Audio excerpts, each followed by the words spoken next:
What up, y'all? I am your host, Young Smooth, and you are tuned into another episode of Kicking It with Young Smooth, the podcast where I rant and rave about all the ratchet and ridiculousness, and we got some shit to get into today, believe you the fuck me. Oh my gosh. But don't forget, you can check me out on SoundCloud, iTunes, TuneIn, the Google Podcast, Spotify, and YouTube. The YouTube channel will be getting some new guests very soon, working on that this week and next. So hopefully we will be getting back to the swing of things. That's the goal. Okay, where do I want to start? Well, first off, today is still at this particular point, even though it is super late, but I know I need to work, and I probably need to work smarter, not harder, but y'all know me. So today was the inauguration. Right now I'm in the mix of kind of looking at, but not necessarily watching anymore because I've already watched it the first time, but Secretary of Shade with my man DDM. If y'all are not looking at that, yo, go check this boy out. He is freaking amazing. Brother, congratulations on your weight loss journey. You are inspiring this world out here. You are doing some amazing things. I am utterly proud of you. I am so thankful that you got a chance to sit on my show and my platform, and continued and much success to your platform. I'm so very proud, and I'm very proud to call you a Baltimorean because that is everything. The inauguration went off without a hitch. That is awesome because ain't nobody got time for that. It was beautiful, amazing for some of the parts that I was able to see of it. I really won't go into detail. I have to rewatch some of the parts again because I was at work. So other than that, like, super happy. It was a very chill day. Excited about what the future may hold for the new presidency. So I'm excited. I'm glad Officer Cheeto is out of this bitch. And I saw him leaving on Air Force One, and I was like, ugh. Still utterly disgusted. Melania could not wait to let go of his hand, though. I saw that, and that shit was hilarious yet again. All right, so last week's Kick That Lyric, which was super, super, super easy, because any of y'all know me, know that I absolutely stand for this person. Y'all already know that. But of course, last week's Kick That Lyric was Nicki Minaj's verse on Monster. Come on now. Pull up to the monster. I'm not going back into that verse. That verse is iconic. That verse is sick. That verse solidified her in this game. We talked about her over 10-year tenured. Like, yo, she is out here killing it. However, we do have another Kick That Lyric this week, and it goes a little something like this. 10 bands for the prettiest bitch. No hands if you really the shit. My nigga Pretty Lou got something to say. Drop the mic. I'm sorry. rewind that. Sorry. I'm going to keep that part because I don't feel like it today. We're going to do this again. 10 bands for the prettiest bitch. No hands if you really the shit. My nigga Pretty Lou dropped the mic. He got something to say. Got a standing at the poll like election day. I make them rain on these hoes. I got that amber vision. We in the back of the rolls, her and Black China kissing. Giving me a slice of cake. I made it shower dough. That's a whole lot of bread. You know it had to be Joe. Cathedral ceilings in the crib got sinners in it. Had bitches eating pussy like it's dinner in it. No lie. See everything Gucci, we steady mobbing. Who else could turn a stripper into Tanya Hardin? One of my favorite songs, actually one of my favorite albums, and I'll probably will cover this album eventually, even though it's newer versus that, and it's actually one that's on a whole nother radar because it's not in the book. Today's particular one, I had to listen to it and it took me back to high school and I was very, very happy about that. But before we get into that, we must get into the ratchet and ridiculousness. But also, don't forget, if you know that Kick That lyric, make sure you tag me in it. Hit me up on Instagram. You can follow the Kicking It with Young Smooth on Twitter, which is actually, I think I might have said it wrong last week, but it's KWI Young Smooth. Like, wow, what did I say last week? I think I inverted it. Anyway, but hit me up. Let me know if you know that song. It is one of my favorite songs. So, moving on. Ratchet and ridiculousness. Plies buries gold teeth and shows off a new smile. So after many years of the Florida rapper has parted ways with his once signature feature, which was his gold teeth. Taking to social media, Plies gives his old teeth the proper send-off by burying them in the dirt. I'm telling y'all, I died on this. I have a whole opinion about this. It's a very sad day today. We're all gathered here today to bury my gold teeth. Finally did it, man. Ply said as somber music soundtracked the video. It's been a long time coming, but change gonna come. But it wasn't an easy decision. I just removed and buried my gold teeth. I've never thought in a million years that that this day would come, he wrote in his caption. I wanted elevation, so I stepped out on faith. I ate some good pussy, PWSSY, with them teeth though. I heard, I heard women love men with a pretty smile. In a later post, Plies showed off his new smile without his gold teeth, which brought his mother to tears.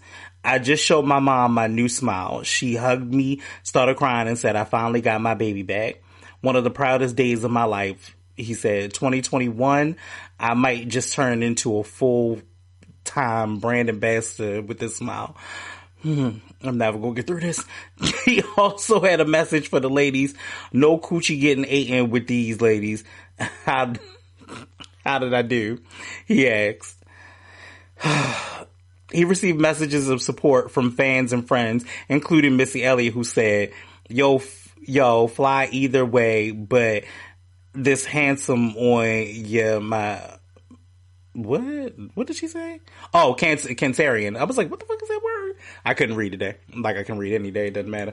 Cancerian, bruh. So, okay, real quick, let's go over that. Yo, when I tell you, it comes up on my timeline because I follow Plies. I will say this. This is one thing that I can honestly say about Plies.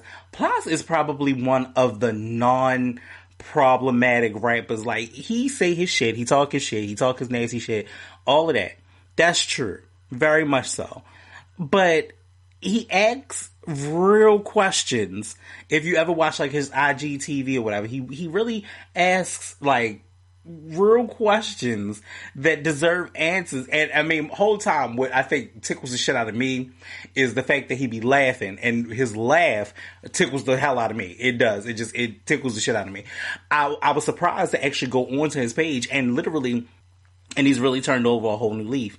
which, like, I think that is dope. I think that just symbolizes that 2021 is going to be a turnover for a lot of people. But yes, congratulations, Plies. I'm glad that you ended up getting rid of your gold teeth. But why did this nigga bury them and had a whole burial with somebody's grandmother's spoon? And I was like, what? like I just was so confused.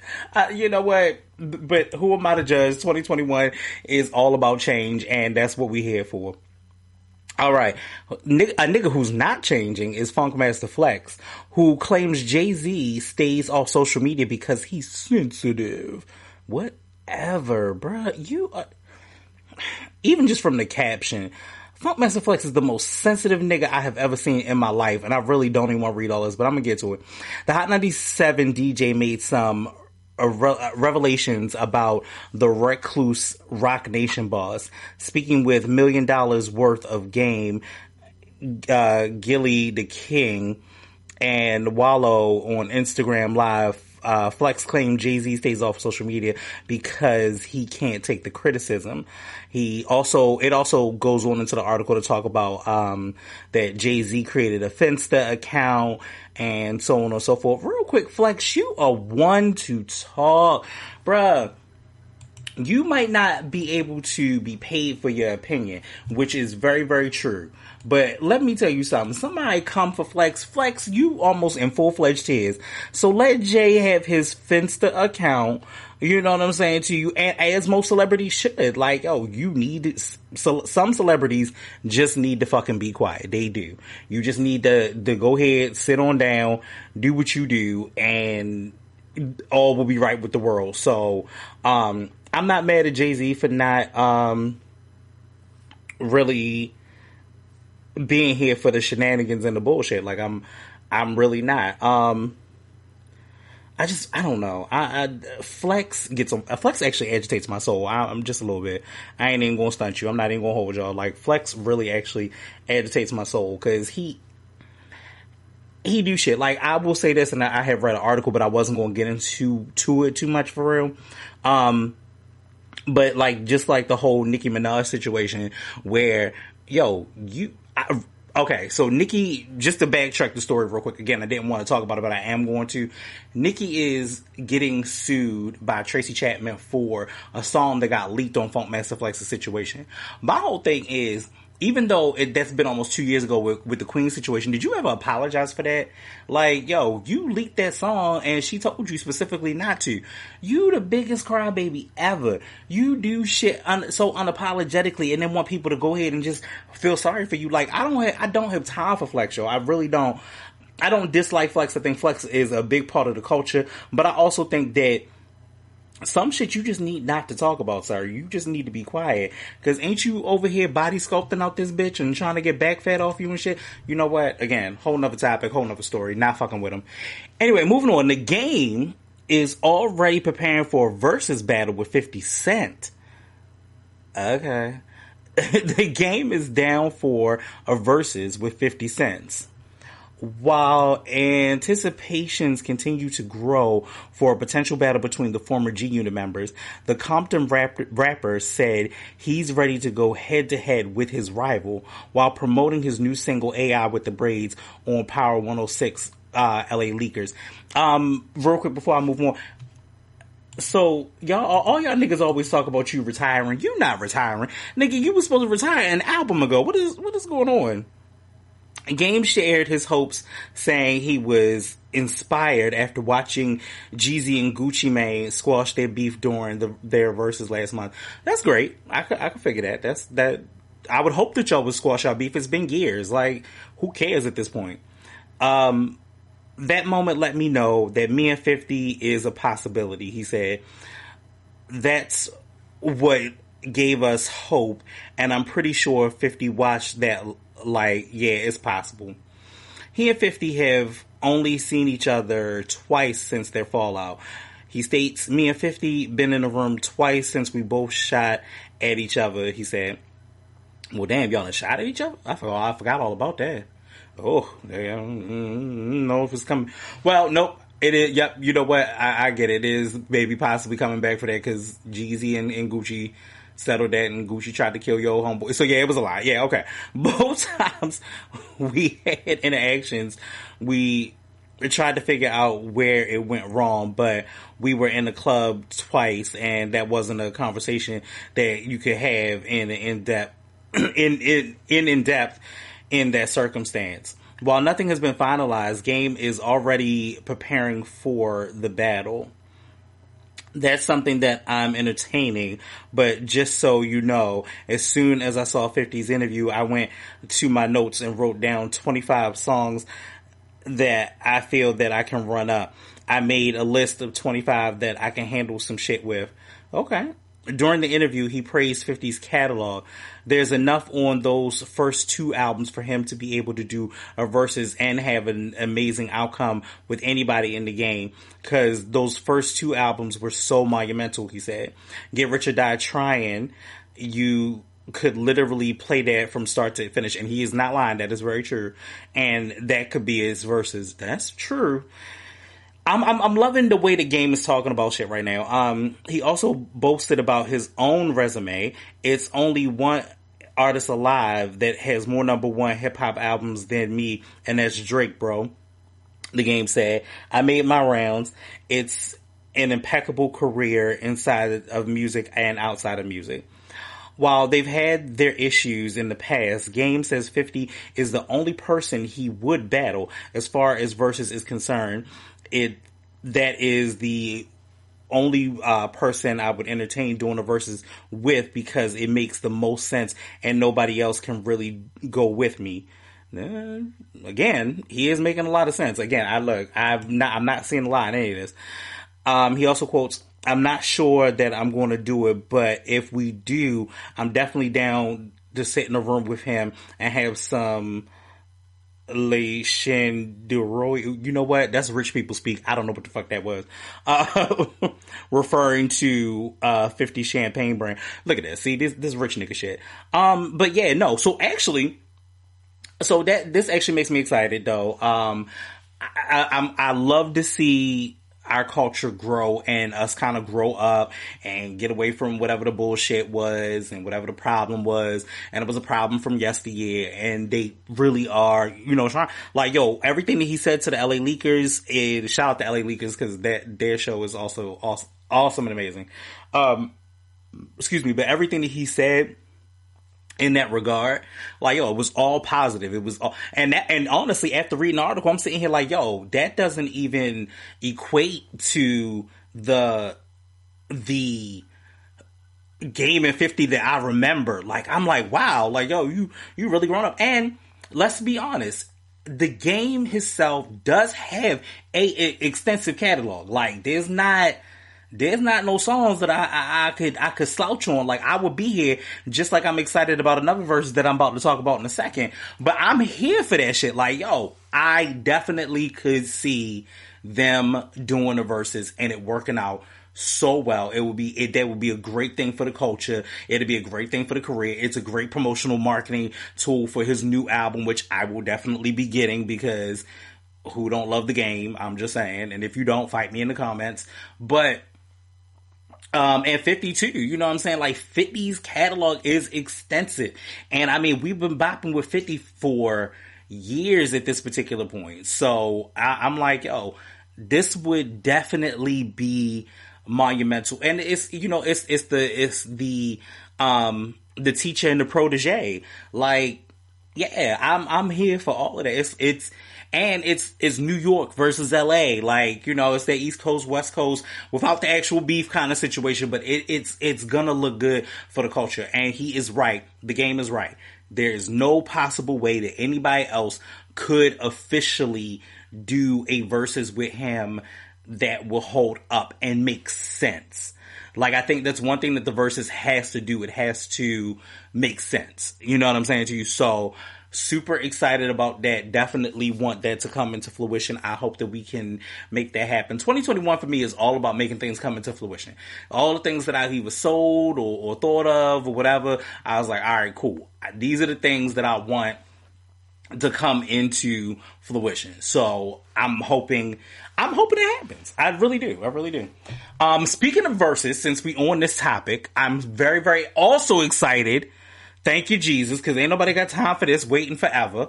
However, I am super, super, super excited tomorrow night, because tonight I'm recording on a Wednesday, so this will be out by Thursday. And Thursday night, okay, at 8 Central, or 8 Eastern Time, we are getting officially the Ashanti and Keisha Cole verses.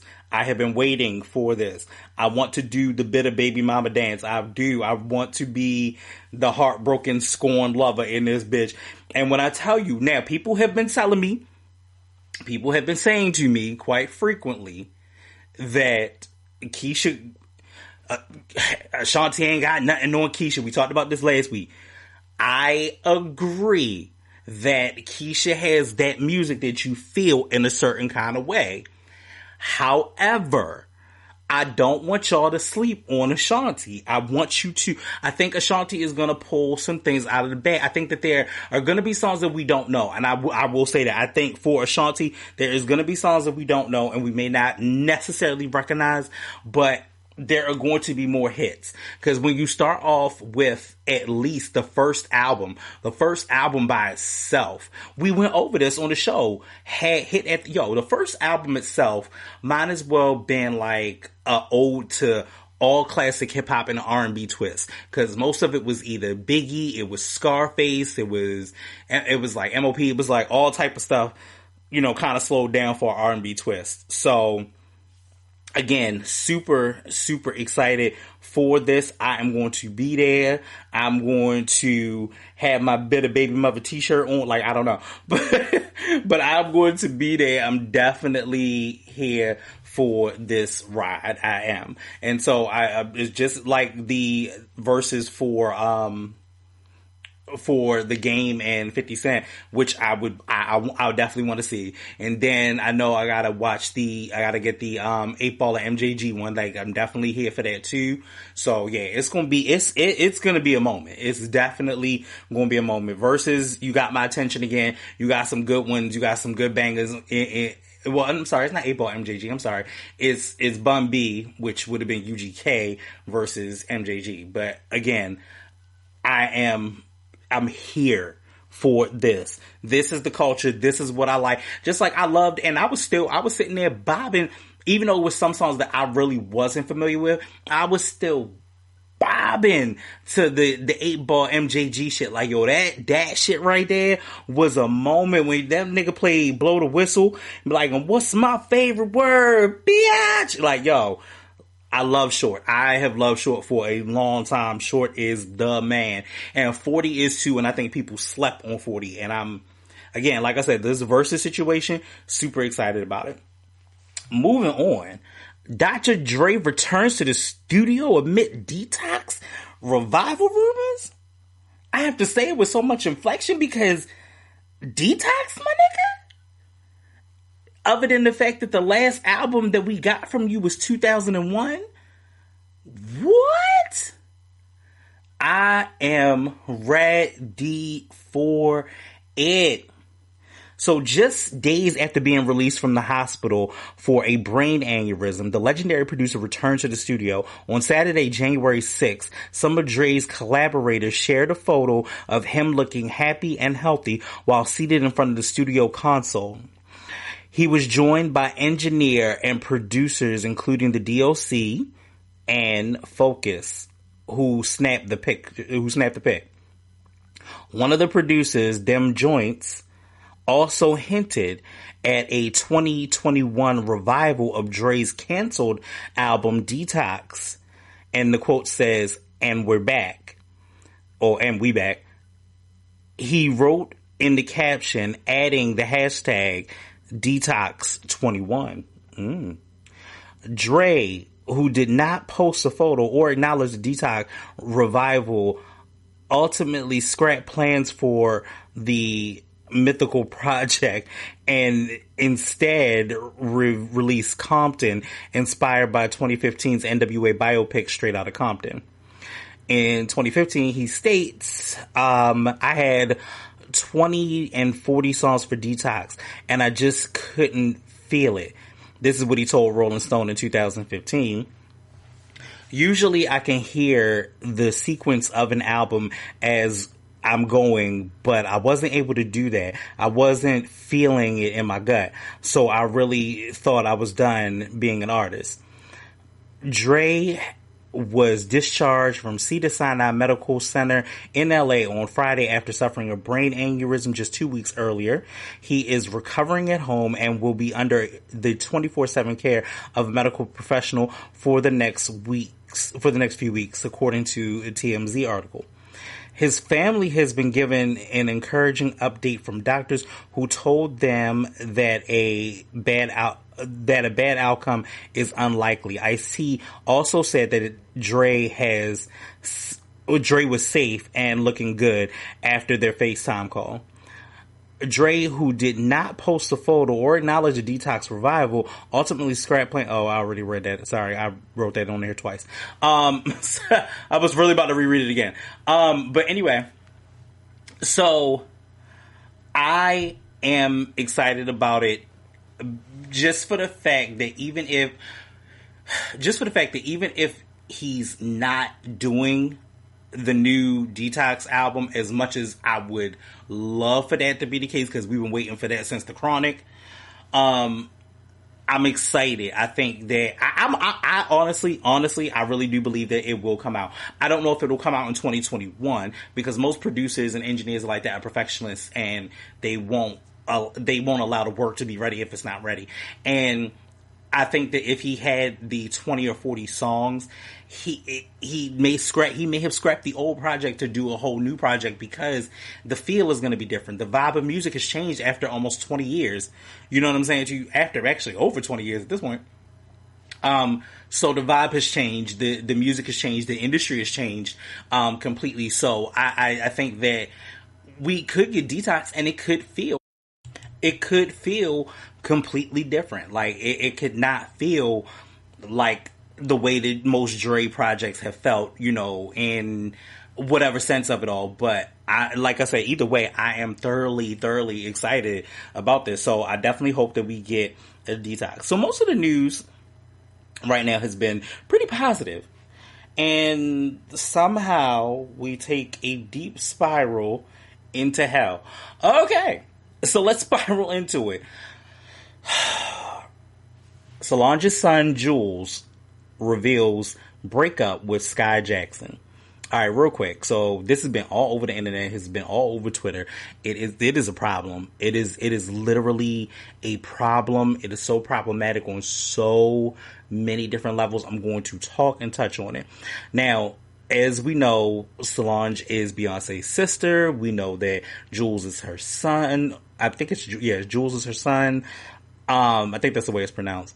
And for those that don't know about Sky Jackson was on the Disney Channel, and she is now an 18-year-old grown woman, and this is a problem. It is.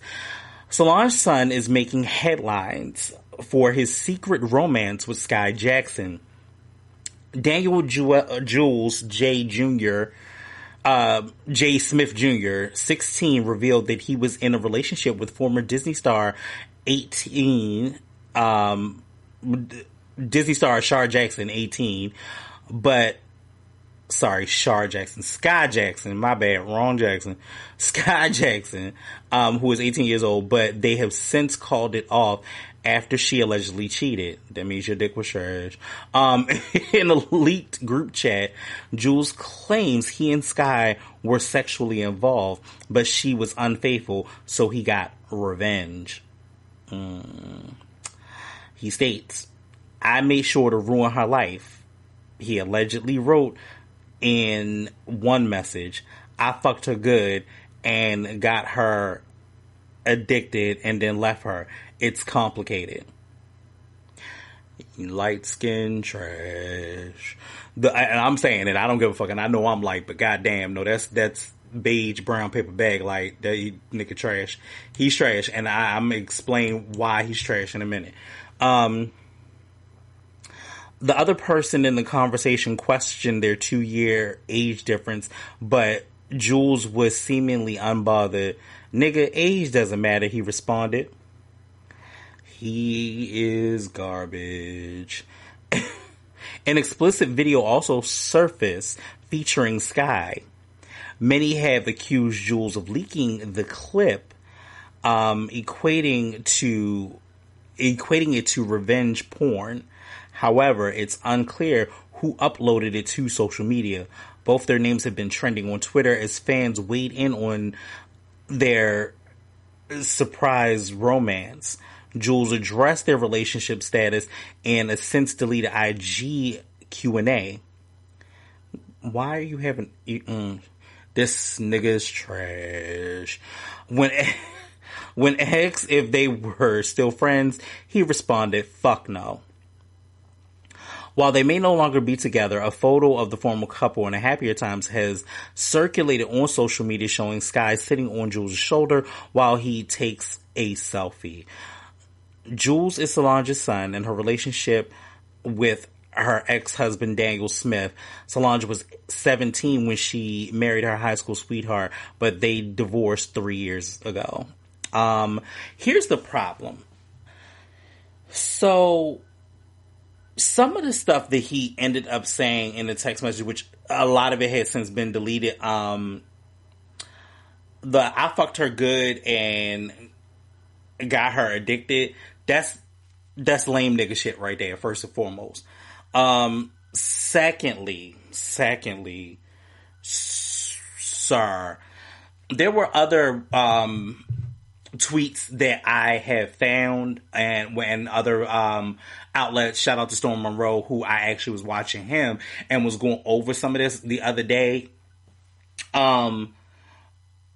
My nigga, you called her out for being dark skinned and she was lucky to be with somebody like you, and then when your friends confronted you, I'm just giving y'all the long and short of it, the nigga was like, some shit like, Beyonce is my aunt, I ain't gonna get in trouble, this, that, and the third. Are you fucking kidding me? You basically revenge porned this girl. Now, allegedly, what happened, and I haven't seen it, and if anybody sees it, do remember that what you were looking at is child pornography. Even though she is 18, he is 16. And it is still child pornography, whether whose genitalia is in it or not. Yo, at the end of the day, the dumbest shit ever is they didn't fuck. Allegedly, it was him fingering her, which I'm like, yo, that's fucking crazy. And once she noticed it, it's only like seconds. So apparently, once she noticed it, she kicked the camera out of his hand. Furthermore, you mad because she cheated on you, bruh. That's bitch shit. Yo, at the end of the day, your actions are going to have a reaction, and it is going to come across to the Carter's desk, the Knowles' desk. You feel what I'm saying to you? Like, yo, it's all out there now, and it's so fucked up.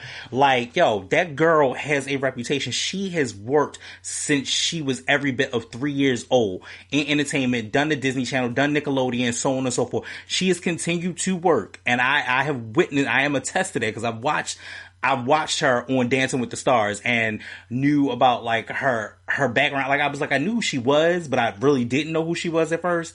And I'm like, yo, at the end of the day, you about to ruin her whole brand all because you mad that your dick was trash. Like, yo, you are literally about to ruin her life. But you don't understand, not only that, you about to have her come for your people's bag, all because you want to be an asshole, all because you want to be a fucking dick. Then you talked about her like she was a fucking dog. Talk about, I'll let that dark-skinned bitch even touch me. Some shit, and I'm paraphrasing, so don't quote me on the fact that was what was said, but it was definitely very much so along those lines. Like, my nigga, you are no better than white children. This is already a problem. This is already one of the bigger problems ever. My issue with this becomes you not being taught right. You not being raised right.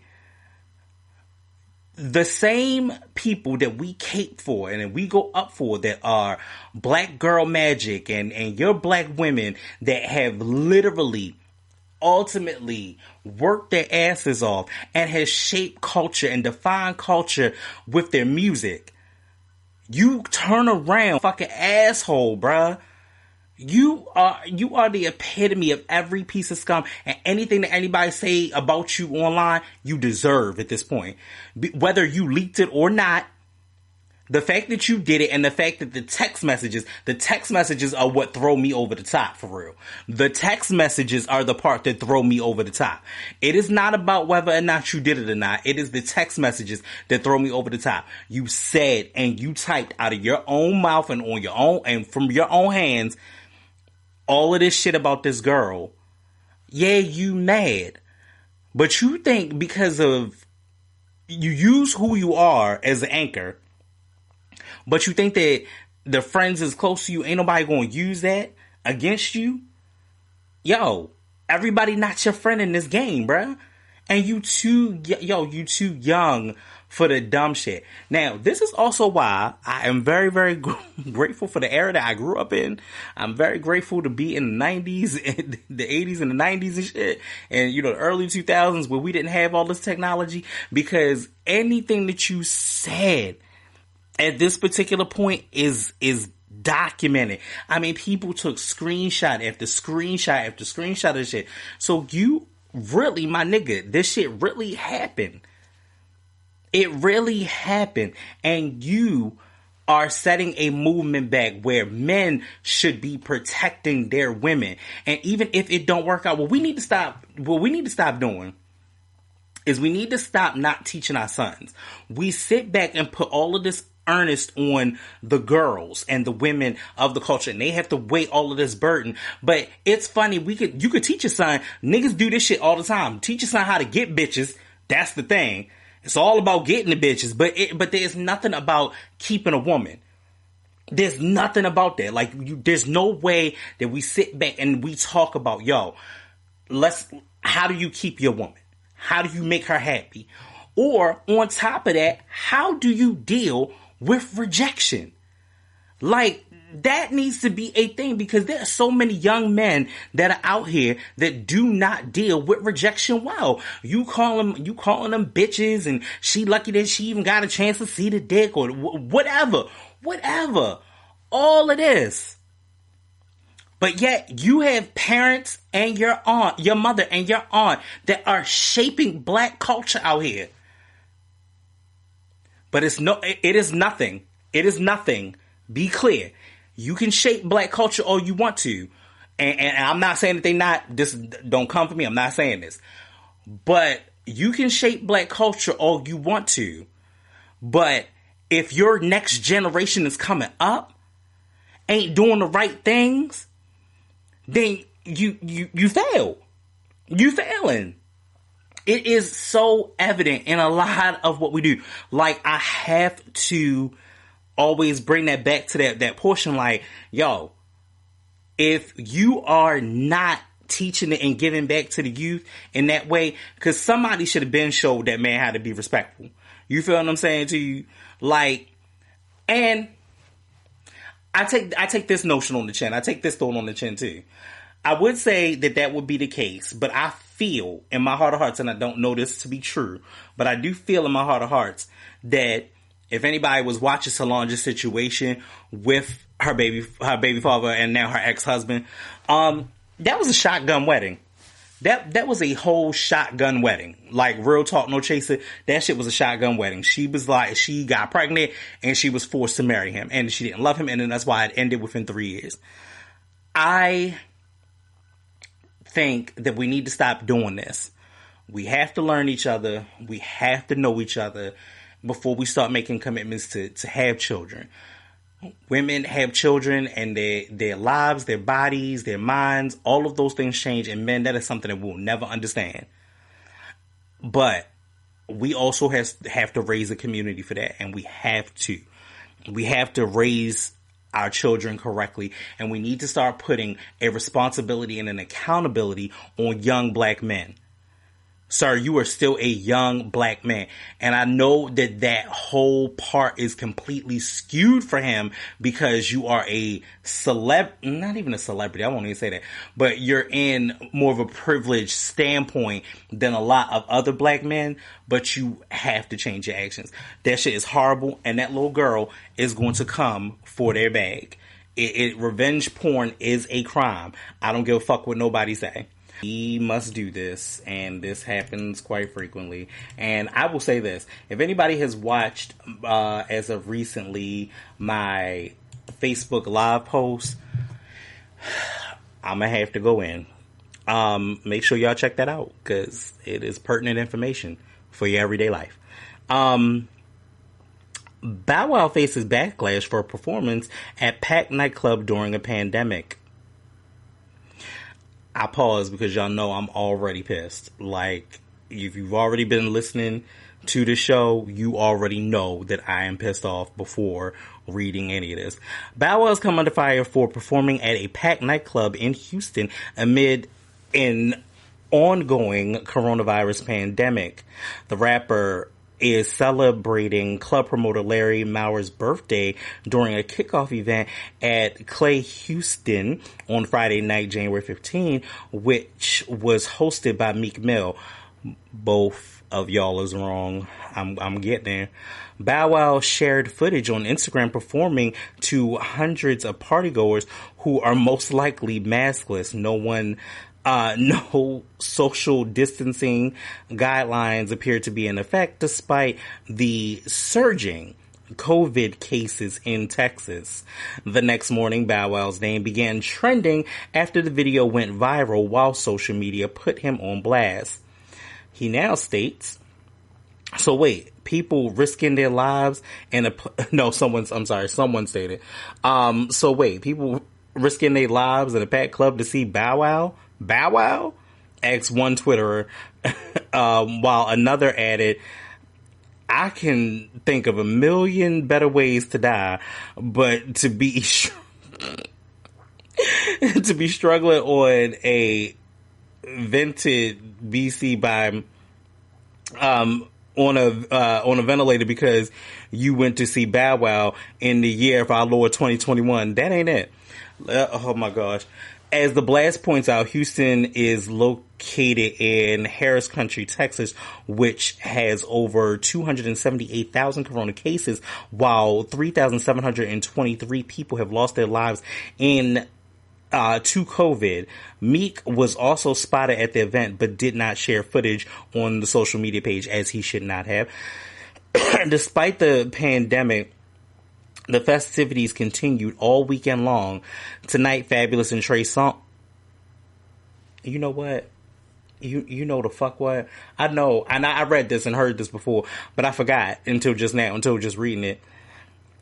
Fabulous and Trey Songz, who both tested positive for corona in October, are scheduled to host another event while Bow Wow returns for a day. Okay. I cannot. I don't have the fucking energy. I do not have the energy for this. I am drained. I am drained, sir. I am completely drained. I do not have the motherfucking energy for this. I have said this to me. Yo, who in the fuck wants to go see Bow Wow perform, period? And from what I heard, it just so happened that he happened to be there. Yo, Houston, y'all wildin'. What the fuck?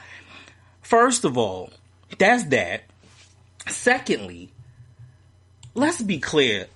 Trey, you want niggas to stop buying your music is what you're talking about. Because you don't care. You don't want to be a living legend. You want to be a dead legend. That's what you're saying.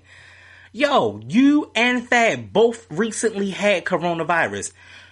And y'all out here. I understand the money is scarce. I know y'all niggas are scared out here.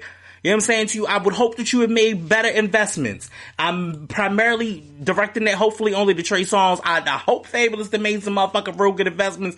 Yo, Make your money work for you. Please have some property, something. All of the things that I want to eventually obtain in my life. Those are the things that I'm working on. I get it. But please, please, please tell me that y'all dumb motherfuckers wasn't out here with, oh, you was, because the numbers show it. You was. Interesting thought. This is a thought that I had too. Is it funny that media and even, like, I don't know if this got to like CNN or nothing like that. I don't think it was that big of a deal. But media only talked about all of them partying in the Houston party situation when it was Black History Month. But ain't nobody say shit about all the numbers that have been spiking for Christmas. So, I mean, niggas ain't traveling on Christmas, because I know that's a lie, because y'all still traveling.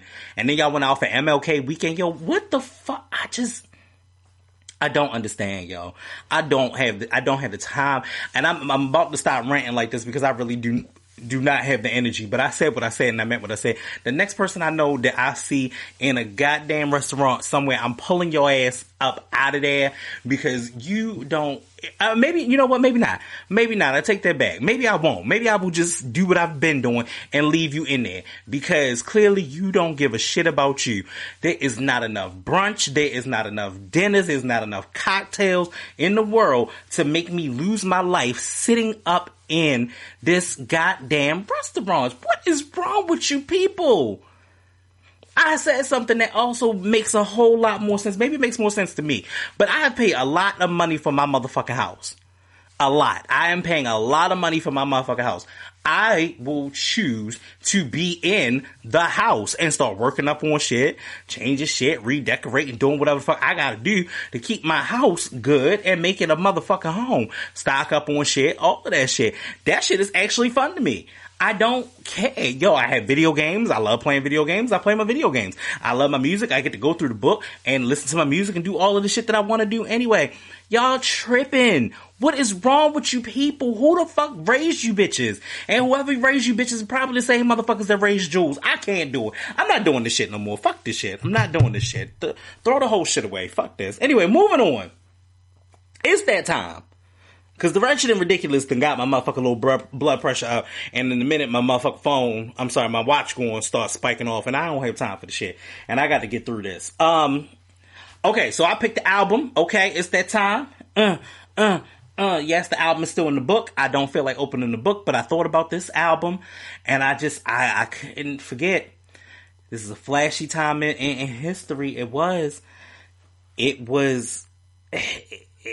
90s. It was 1997. And it was the album that I'm thinking about right now is Mace. Harlem World. What? Boy, this shit had bangers. Kelly Price all up and through this shit. This shit is banging. Harlem World is the debut album of American rapper Mace, released on October 28th, 1997 by Bad Boy Records and Arista Records. The album was nominated at the 21st Annual Grammy Awards for Best Rap Album. It went to sell 4.8 million copies in the United States. So a little background.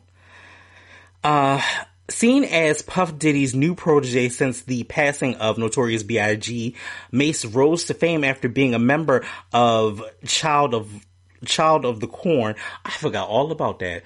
I forgot all about that until I just read that. With fellow Harlem rapper Big L and Cameron.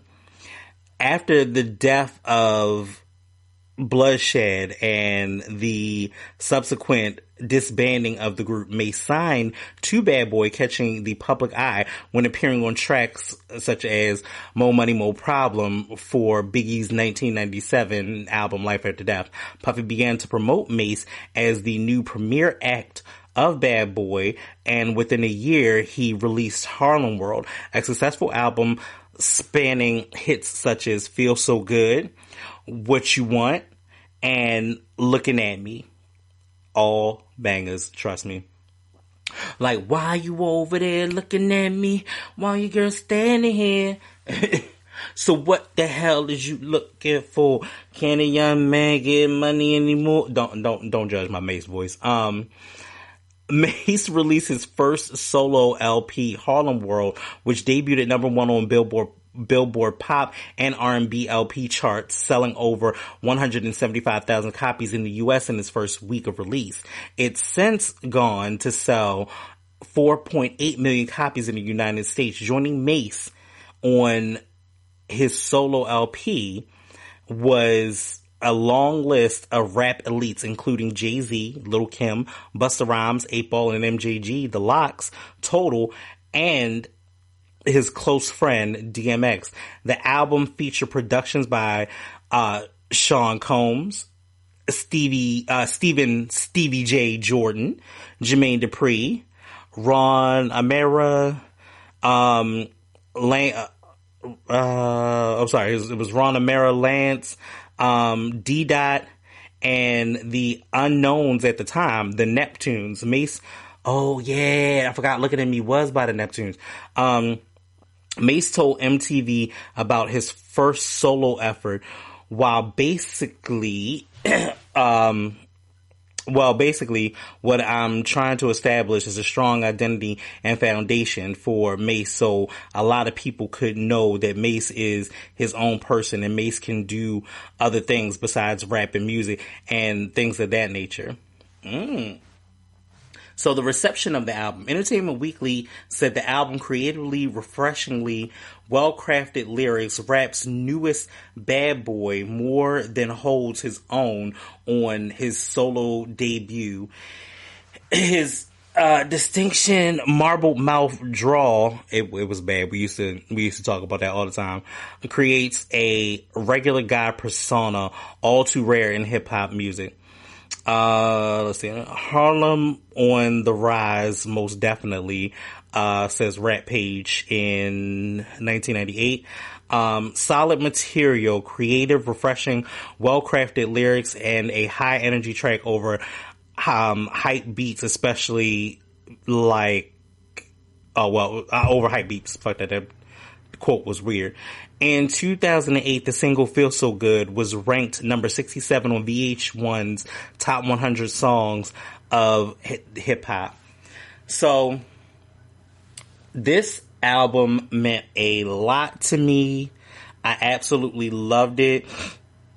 One of my favorite songs, and it was just the craziest, was Jealous Guy.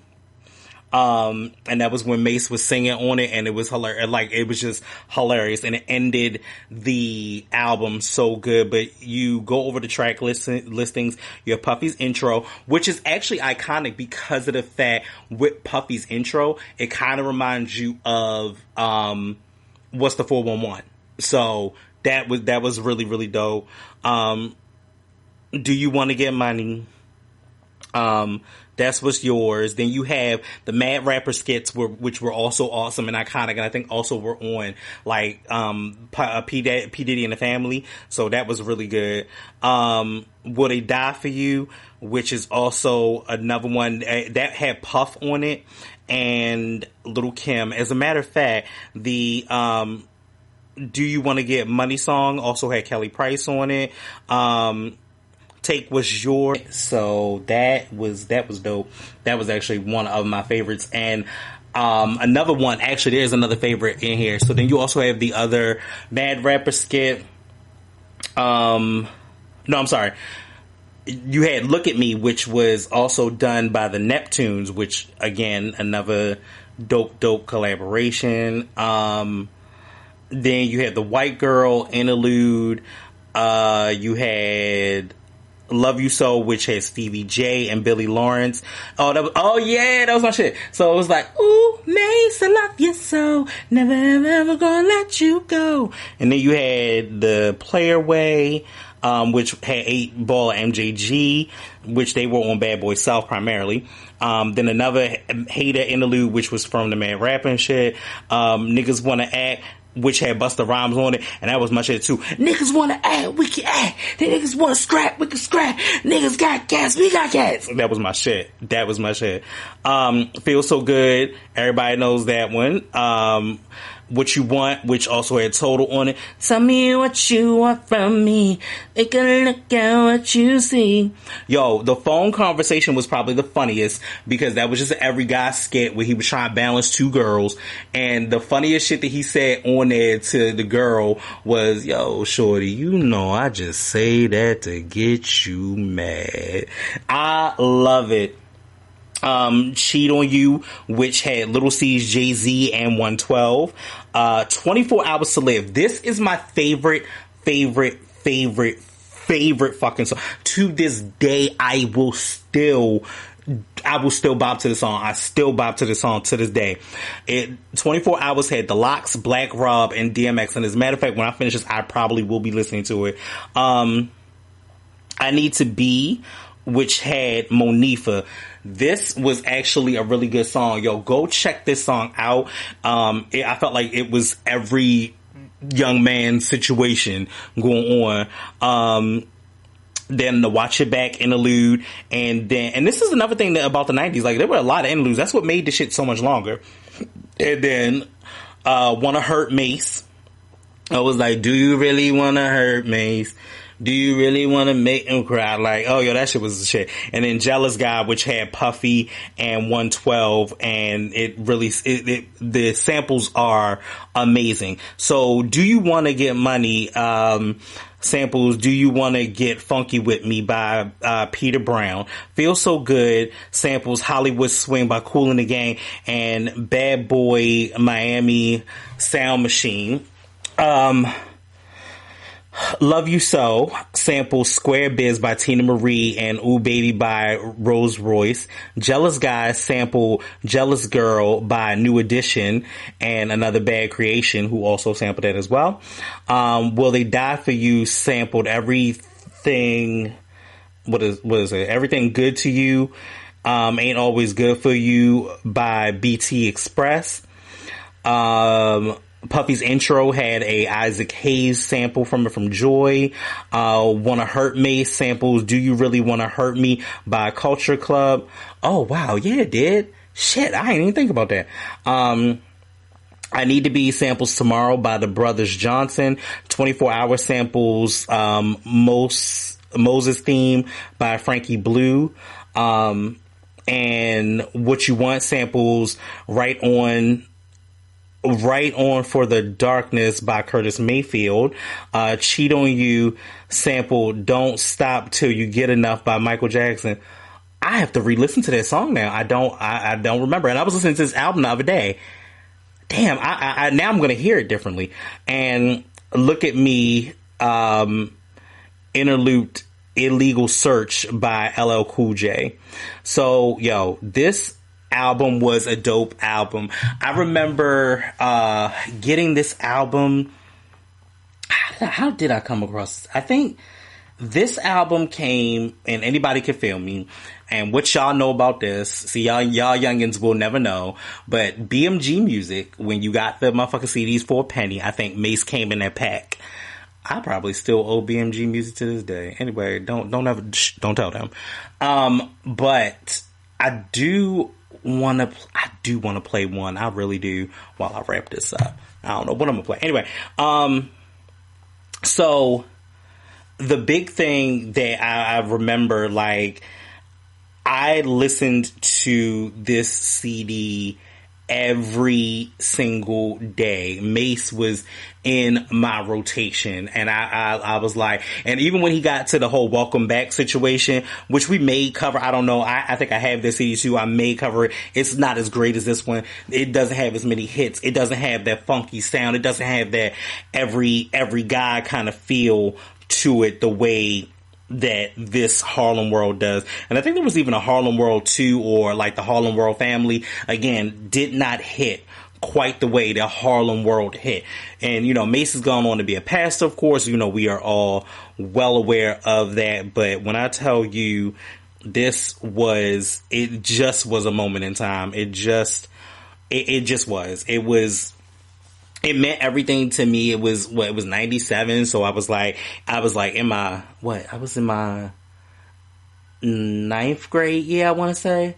So, just fresh into high school and everything. And, then eventually we got, like Mace with Brandy on Top of the World. And I want to say that what people can't say is that Mace is a important part of the culture. Like, he is.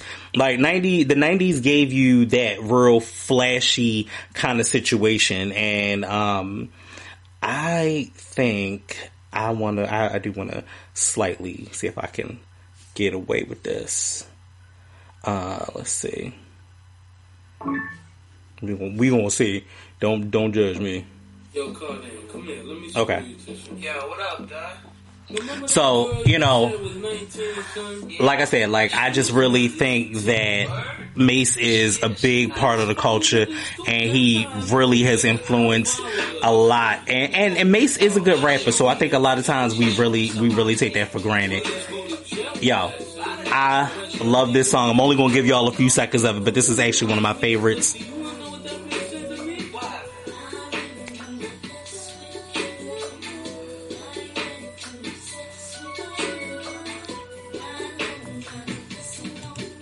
Hey. Alright, that's all y'all get because I'm not getting sued. That's always my MO. But yo, go check this album out. Deal with it with a 2020 mind, but also reminisce about it the way that it should feel, because it's definitely going to feel amazing. It's definitely going to feel great. So aside from that, make sure y'all know where to check me out. Make sure you hit the Kick That Lyric. You know what? I don't know if I ended the show. I might have ended the show last time that way. I didn't even check it, but I definitely will end it this way again. Fear, false evidence appearing real. It's only real in your mind. If you make it real in your mind, you can make any dream come true. It is possible. We out here. We doing it. We strong. So, let 2021 be your sounding board for what you want to do. Like, if you haven't started and put yourself into a fixed portion of a career, start your shit. Start what you want to do. You can do that. It's never too late to start over. It's never too late to make change. Nothing is ever too late. You can do anything that you want to do. Don't be afraid. Don't forget that you can find me on all of your social media platforms. And in addition, you can find me on SoundCloud, iTunes, TuneIn, the Google Podcast, and the YouTube channel, along with Spotify as well. So make sure that you check out this podcast because it is there. We in the building. So, you just kicked it with Young Smooth. Did you have a good time? I know you did. Alright, y'all. Peace. I will talk to y'all next week. And, y'all, I love y'all. Stay safe, please. Please.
Yes, I want to be.